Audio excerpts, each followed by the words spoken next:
নমস্কাৰ। বাঙালী পৰিষদ অসমৰ মৰিগাঁও জিলা সমিতিৰ উদ্যোগত আজি মৰিগাঁৱৰ ডুঙাৰ পাৰত এখনি জনসভা অনুষ্ঠিত হয়। তাত অংশগ্ৰহণ কৰে বাঙালী পৰিষদ অসমৰ মুখ্য উপদেষ্টা শিলাতীৰ্থদেৱ, মই নিজে, বাঙালী পৰিষদ অসমৰ সভাপতি ডাক্তাৰ শান্তনু কুমাৰ সান্যাল, মৰিগাঁও জিলা সমিতিৰ সভাপতি তাপস বসু, মৰিগাঁও জিলাৰ সাধাৰণ সম্পাদক পিকলু পাল, ৰাজ্যিক সম্পাদক ইন্দ্ৰজিৎ দাস তথা মৰিগাঁও জিলাৰ ডুঙাৰপাৰ আঞ্চলিক সমিতিৰ বিষয়ববীয়াসকল। আজি আমি মূলতঃ কেইবাটাও বিষয়লৈ আলোচনা কৰোঁ। তাৰ মাজত উল্লেখযোগ্য হ'ল আমি এটা কথা স্পষ্টকৈ কওঁ, বাঙালী পৰিষদ অসমৰ উদ্দেশ্য হ'ল অসমত বসবাস কৰা সকলো সনাতনী জনগোষ্ঠীৰ মাজত ভাতৃত্ববোধ সুদৃঢ় কৰা। আপোনালোকে গম পাইছেই, আমাৰ অসমত বসবাস কৰা বাঙালীসকলৰ কেইবাটাও মূল সমস্যা আছে।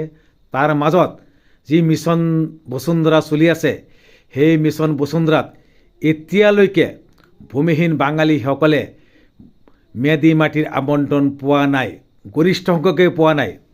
চৰকাৰৰ ওচৰত আমাৰ দাবী, অতি সোনকালে ভূমিহীন বাঙালীসকলক ম্যাদী মাটিৰ আবণ্টন দিব লাগে।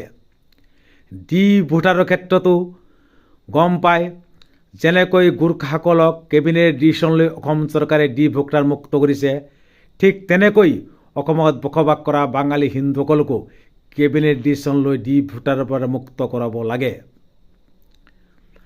আমি লগতে অসমত বসবাস কৰা 60 লাখ বাঙালী হিন্দুক আহ্বান জনাওঁ, আগন্তুক বিধানসভা নিৰ্বাচনত নিজৰ ভোটদান সঠিকভাৱে প্ৰদান কৰক, যাতে ৰাজনৈতিক দল তথা প্ৰাৰ্থীসকলে উপলব্ধি কৰিব পাৰে বাঙালী হিন্দুৰ ভোটাধিকাৰৰ মূল্যটো।